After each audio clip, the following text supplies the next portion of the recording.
만약 여러분에게 이런 세 가지 증상이 있다면 오늘 이 영상을 절대 가볍게 넘기지 마십시오. 계단 한 층만 올라가도 숨이 차고 종아리가 어느 날부터 힘없이 물러지고 가늘어졌으며 피부에 생긴 멍이 유난히 오래도록 사라지지 않는다면 말입니다. 이것은 단순히 나이가 들어서 생기는 자연스러운 변화라고만 볼 수 없습니다. 많은 경우 혈관과 근육, 그리고 몸의 회복력이 평소보다 훨씬 빠르게 떨어지고 있다는 신호일 수 있습니다. 일찍 알아차리면 충분히 조절할 시간이 있습니다. 하지만 나이가 들면 원래 그렇지 하고 넘겨버리다 보면 걷는 속도가 느려지고 다리에 힘이 빠지고 몸이 쉽게 지치고 머리도 예전 같지 않다고 느낄 때쯤에는 회복이 훨씬 더 어려워질 수 있습니다. 안녕하세요, 여러분. 유연한 노후 채널에서 다시 인사드립니다. 오늘은 제가 여러분과 실제 진료실에서 상담하듯 천천히 이야기를 나누고 싶습니다. 너무 어렵지 않게, 이해하기 쉽게 한 가지씩 차분히 설명드릴 테니 들으시면서 자신의 몸 상태를 한번 떠올려 보시기 바랍니다. 이 영상은 어떤 제품을 광고하거나 특정 건강기능식품을 권하기 위한 영상이 아닙니다. 저희의 목적은 기본적인 건강 상식을 바탕으로 여러분이 자신의 몸을 더 잘 이해하고 집에서도 스스로 건강을 돌볼 수 있도록 돕는 데 있습니다. 오늘 이 영상을 본인을 위해 보고 계시든 부모님이나 조부모님이 걱정되어 보고 계시든 끝까지 차분히 들어보시길 권합니다. 왜냐하면 노년기에 나타나는 작고 사소해 보이는 변화들 가운데에는 몸이 서서히 약해지고 있다는 중요한 신호가 숨어 있는 경우가 많기 때문입니다. 우선 지난 1년 사이를 한번 떠올려 보십시오. 몸이 전보다 확실히 약해졌다고 느끼신 적이 있으십니까? 병뚜껑을 여는 일이 예전보다 힘들어졌습니까? 의자에서 일어날 때 손으로 짚어야 합니까? 무겁지 않은 물건도 들면 팔이 금방 피곤해집니까? 계단을 조금만 올라가도 숨이 차오릅니까? 이런 변화가 있다면 제가 가장 먼저 생각하는 것은 근육량이 조금씩 줄고 있다는 가능성입니다. 노년기의 근감소는 갑자기 요란하게 나타나지 않습니다. 다쳐서 아픈 것처럼 강하게 시작되지도 않습니다. 아주 조용하게 서서히 진행됩니다. 처음에는 반지 조금 약해진 것처럼 느껴집니다. 그러다 점점 쉽게 피로해지고 움직이는 것이 귀찮아지고 걷는 것도 계단 오르는 것도 물건 드는 것도 부담스럽게 느껴집니다. 그런데 바로 그렇게 움직임을 피하게 되는 순간부터 근육은 더 빠르게 줄어들기 시작합니다. 특히 종아리와 허벅지 근육은 매우 중요합니다. 이 근육들은 여러분이 서 있고, 걷고, 계단을 오르고 균형을 잡는 데 핵심적인 역할을 합니다. 종아리가 예전보다 가늘어지고 단단하지 않고 힘없이 물러졌다면 그것은 단순히 살이 빠진 것이 아닐 수 있습니다. 근육이 줄어들고 그 자리를 지방이나 섬유 조직이 대신하고 있다는 신호일 수 있습니다. 체중이 줄었다고 무조건 좋은 것은 아닙니다. 많은 분들이 몸무게가 빠지면 좋아하시지만 꼭 구분하셔야 합니다. 지방이 줄면서 근육은 잘 유지된 것이라면 좋은 변화일 수 있습니다. 하지만 줄어든 것이 주로 근육이라면 몸은 훨씬 약해지고 반응도 느려지고 균형을 잃기 쉬워져 넘어질 위험이 크게 높아집니다. 제가 진료실에서 자주 듣는 말이 있습니다. 잘 먹고는 있는데요. 그냥 예전보다 조금 약해졌어요. 하지만 꼭 기억하셔야 합니다. 노년기의 몸에서는 그 조금이라는 변화가 아무 조치 없이 몇 달, 몇 년 이어지면 큰 기능 저하로 이어질 수 있습니다. 이제 두 번째 신호를 말씀드리겠습니다. 바로 손발이 저리고 차가우며 쉽게 피곤해지고 특히 밤이나 오래 앉아 있다가 일어났을 때 불편함이 심해지는 경우입니다. 건강한 혈관은 부드럽고 탄력이 좋은 관과 같습니다. 심장이 혈액을 밀어낼 때 피가 손끝, 발끝까지 자연스럽게 전달됩니다. 하지만 시간이 지나면서 혈관벽은 점차 탄력을 잃고 단단해지고 좁아지기 시작합니다. 그렇게 되면 혈액순환은 예전처럼 매끄럽지 않게 됩니다. 이럴 때 아주 익숙한 증상들이 나타납니다. 날씨가 춥지 않은데도 발이 차갑고 밤에 종아리나 발가락이 저리며 오래 앉아있다 일어나면 다리가 벌레가 기어가는 것처럼 저릿저릿하고 조금만 걸어도 종아리가 당기고 피곤해져 잠시 쉬고 싶어집니다. 어떤 분들은 다리가 심하게 아픈 것은 아닌데 힘이 빠지고 무겁고 둔해진 느낌이라고 말씀하십니다. 이것은 순환이 떨어지면서 근육과 신경이 충분히 영양 공급을 받지 못하고 있기 때문입니다. 근육으로 가는 혈류가 줄어들면 근육은 더 빨리 약해집니다. 신경으로 가는 혈류가 줄어들면 저림, 찌릿함, 감각 저하가 생기기 쉽습니다. 몸 전체가 회복이 느려지고 쉽게 지치며 예전 같은 지구력을 잃게 됩니다. 또 많은 분들이 대수롭지 않게 넘기는 증상이 있습니다. 바로 멍이 잘 들고 생긴 멍이 오래가는 경우입니다. 나이가 들면 피부가 얇아지는 것은 맞습니다. 하지만 멍이 전보다 쉽게 생기고 유난히 오래 지속된다면 피부 아래 작은 혈관과 결합 조직의 상태가 예전 같지 않다는 뜻일 수 있습니다. 괜히 겁을 들이려는 것은 아닙니다. 다만 꼭 말씀드리고 싶은 것은 혈관이 약해진다는 것은 단지 심장만의 문제가 아니라는 점입니다. 다리에도, 뇌에도, 수면에도, 체력에도, 기억력에도 하루하루의 삶의 질 전체에 영향을 미칩니다. 다음으로 말씀드릴 것은 많은 어르신들이 호소하시지만 정확히 표현하지 못하는 증상입니다. 바로 오래가는 피로감과 머리에 안개가 낀 듯한 멍한한 느낌입니다. 아마 이런 경험이 있으실 겁니다. 아침에 일어났는데도 개운하지 않습니다. 집안에서 작은 일을 해도 금방 힘이 빠집니다. 무언가 말하려다가 갑자기 잊어버립니다. 방금 물건을 어디에 두었는지 돌아서면 생각이 나지 않습니다. 신문 한 단락을 읽는데 집중이 잘 안 되고 TV를 보고 있어도 머리가 맑지 않아 내용을 따라가기 어렵습니다. 많은 분들이 이것을 단순히 나이 탓으로 돌립니다. 물론 나이는 영향을 줍니다. 하지만 나이가 들었다고 해서 반드시 이렇게 빨리 머리가 흐려지고 몸이 무겁고 활력이 떨어져야 하는 것은 아닙니다. 뇌는 충분한 혈액과 산소, 깊은 잠, 그리고 규칙적인 신체 활동을 필요로 합니다. 근육이 줄어들고 순환이 떨어지고 수면의 질이 나빠지고 영양 균형이 무너지면 뇌의 선명함도 함께 떨어질 수밖에 없습니다. 몸 어디가 특별히 많이 아픈 것도 아닌데 늘 피곤하고 머리가 무겁고 예전 같은 생기가 없다고 느끼는 분들이 있습니다. 그 느낌은 결코 기분 탓이 아닙니다.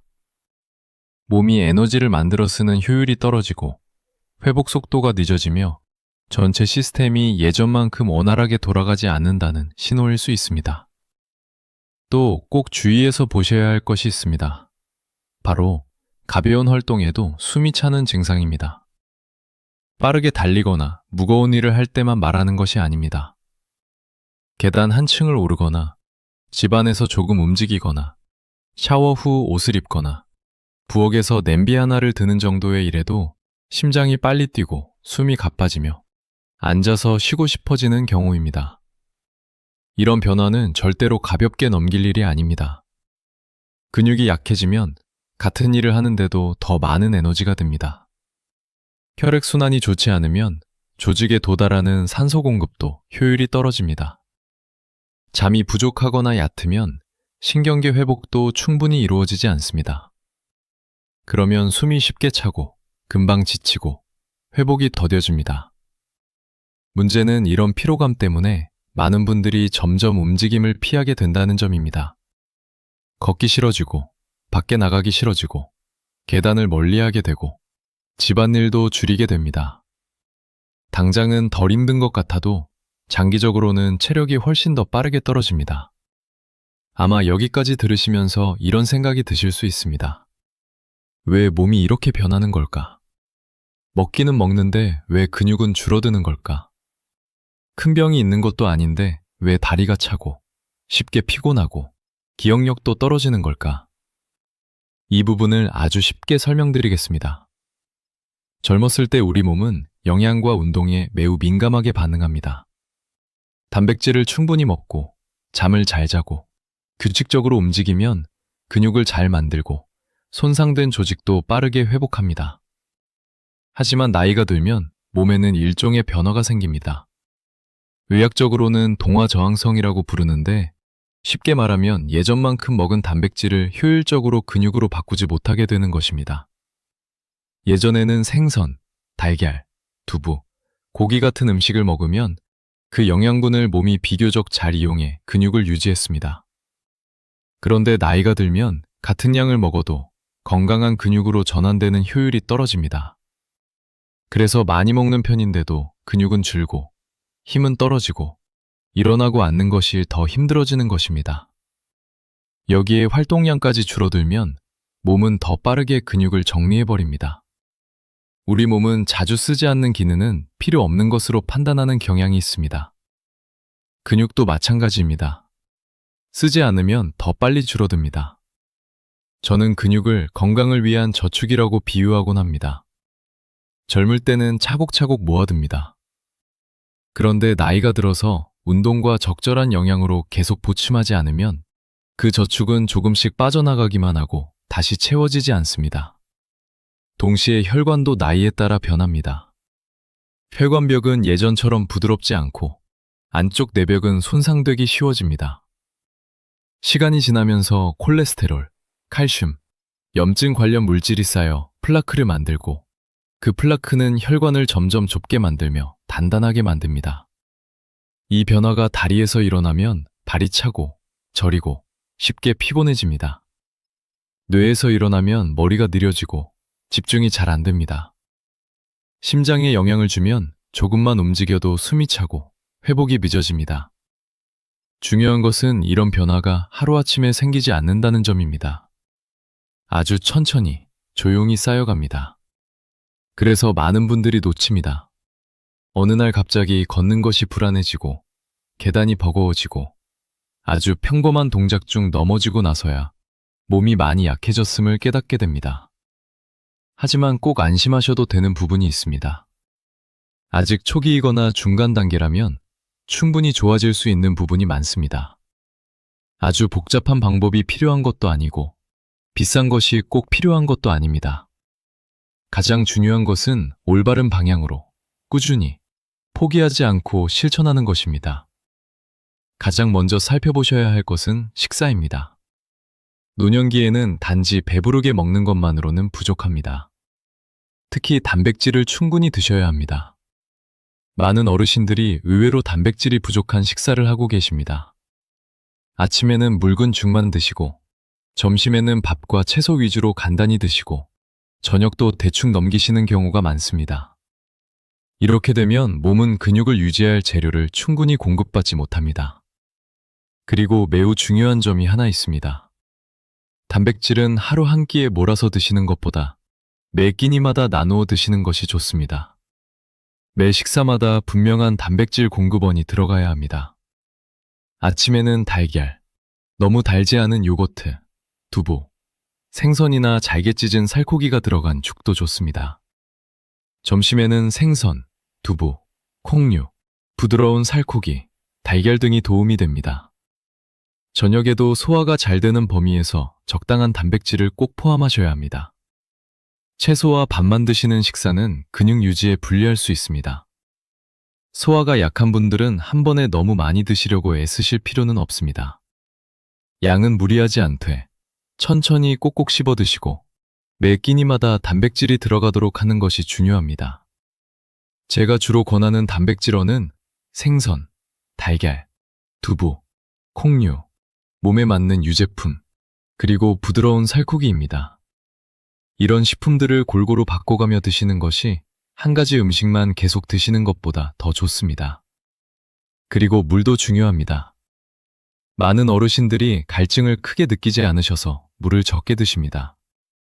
하지만 갈증이 적다고 해서 몸에 수분이 충분한 것은 아닙니다. 수분이 부족하면 혈액량이 줄어들고 순환이 더 나빠지고 피로와 어지럼, 변비, 밤중 쥐까지 더 쉽게 나타날 수 있습니다. 만약 담당 의사가 심장이나 신장 문제로 특별히 수분 제한을 지시한 상황이 아니라면 물은 하루에 나누어 조금씩 규칙적으로 드시는 것이 좋습니다. 다음으로 거의 대신할 수 없는 중요한 요소가 있습니다. 바로 움직임, 즉 운동입니다. 꼭 기억해 주십시오. 운동은 자신을 지치게 하려고 하는 것이 아닙니다. 올바른 운동은 몸에게 우리는 아직 이 근육이 필요하고 이 혈관이 잘 움직여야 하며 앞으로도 일어나 걷고 균형을 잡아야 한다는 신호를 보내는 것입니다. 노년기에 좋은 운동은 복잡할 필요가 없습니다. 가장 중요한 것은 안전하고 꾸준하고 실제로 근육을 쓰게 만드는 것입니다. 아주 간단한 운동으로는 뒤꿈치 들기가 있습니다.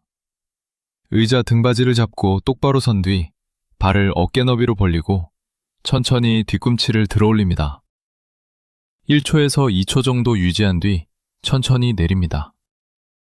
8회에서 12회 정도 하고 잠시 쉬었다가 가능하면 몇 차례 반복해 보십시오.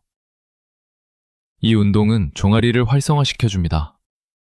종아리는 다리에서 심장으로 혈액을 되돌리는데 중요한 보조 펌프 역할을 하기 때문에 매우 소주는 운동입니다.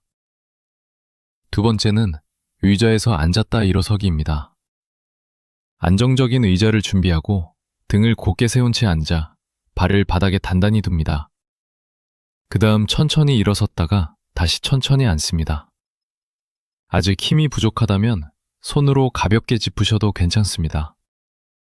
이 운동은 허벅지와 엉덩이 근육, 균형 감각에 매우 좋습니다. 무엇보다도 매일 실제 생활에서 반복하는 동작이기 때문에 기능 유지에 큰 도움이 됩니다. 세 번째는 누워있거나 앉은 상태에서 발목을 굽혔다 펴는 동작입니다. 발끝을 몸쪽으로 당겼다가 멀리 밀어내듯 뻗는 것을 양쪽 번갈아 반복합니다. 동작은 작지만 운동을 막 시작하는 분들, 활동량이 적은 분들, 회복 중인 분들에게 적합하며 혈액순환과 관절의 유연성 유지에 도움이 됩니다. 체력이 허락한다면 가벼운 걷기도 매일 하시는 것이 좋습니다.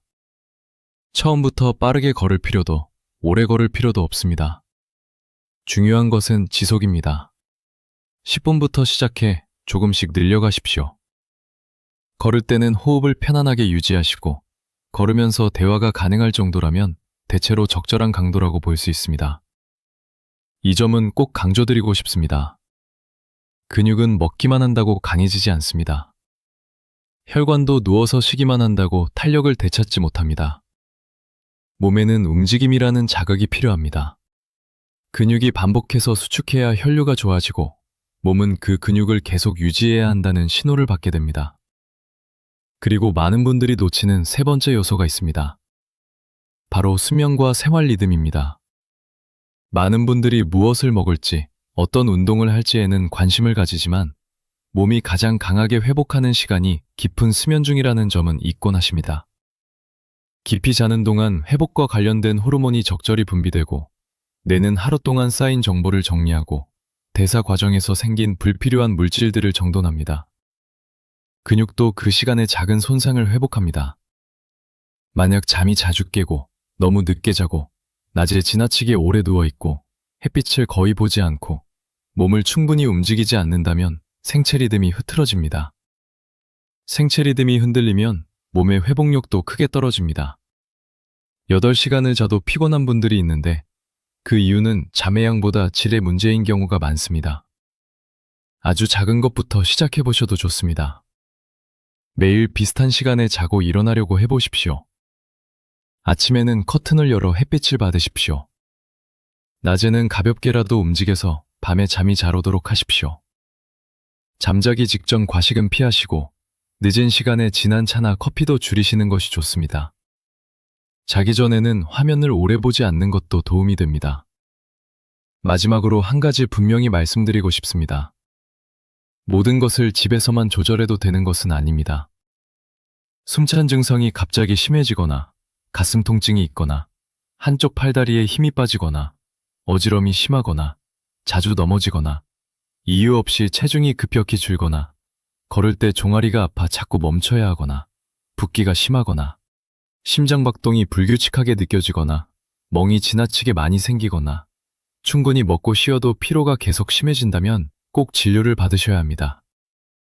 오늘 영상은 여러분이 몸의 변화를 일찍 알아차리고 생활 습관을 바로잡는 데 도움을 드리기 위한 것입니다. 하지만 경고 신호가 나타났을 때 진료와 검사를 대신할 수는 없습니다. 오늘 제가 꼭 기억해 주셨으면 하는 것은 세 가지입니다.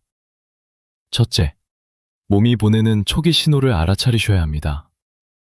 가벼운 숨참, 종아리 근육 감소, 손발 저림과 냉감, 쉽게 피곤함, 깜빡함, 빨리 지치는 느낌은 당연한 것으로만 넘겨서는 안 됩니다. 둘째, 이것이 단순히 나이 때문만은 아니라는 점을 이해하셔야 합니다. 대개는 근육 감소, 혈액순환 저하, 수면의 질 저하, 회복력 저하, 오랜 활동 부족이 함께 작용한 결과입니다. 셋째, 아주 현실적인 행동부터 시작하셔야 합니다. 매 끼니 단백질을 챙기고, 물을 충분히 드시고, 가벼운 근력 운동을 매일 하고, 조금 더 자주 걷고, 수면 시간을 일정하게 하고, 천천히라도 꾸준히 실천하는 것입니다. 꼭 기억하십시오. 건강은 하루아침에 무너지지 않습니다. 회복도 하룻밤 사이에 완성되지 않습니다. 그러나 올바른 한 끼 식사, 규칙적인 한 걸음, 한 번의 뒤꿈치 들기, 오래 앉아있던 자리에서 한 번 더 일어나는 것, 그리고 조금 더 깊은 한밤의 잠은 모두 몸이 필요로 하는 아주 귀한 약이 될 수 있습니다. 오늘도 끝까지 함께 해주셔서 진심으로 감사합니다. 혹시 오늘 말씀드린 증상들 가운데 본인에게 해당되는 것이 있거나 부모님이나 조부모님의 상태가 걱정되신다면 아래에 남겨주셔도 좋습니다. 여러분 모두 건강하시길 바랍니다. 아직 늦지 않았을 때 오늘부터 몸을 더 정성껏 돌보시기 바랍니다. 감사합니다. 다음 영상에서 다시 뵙겠습니다.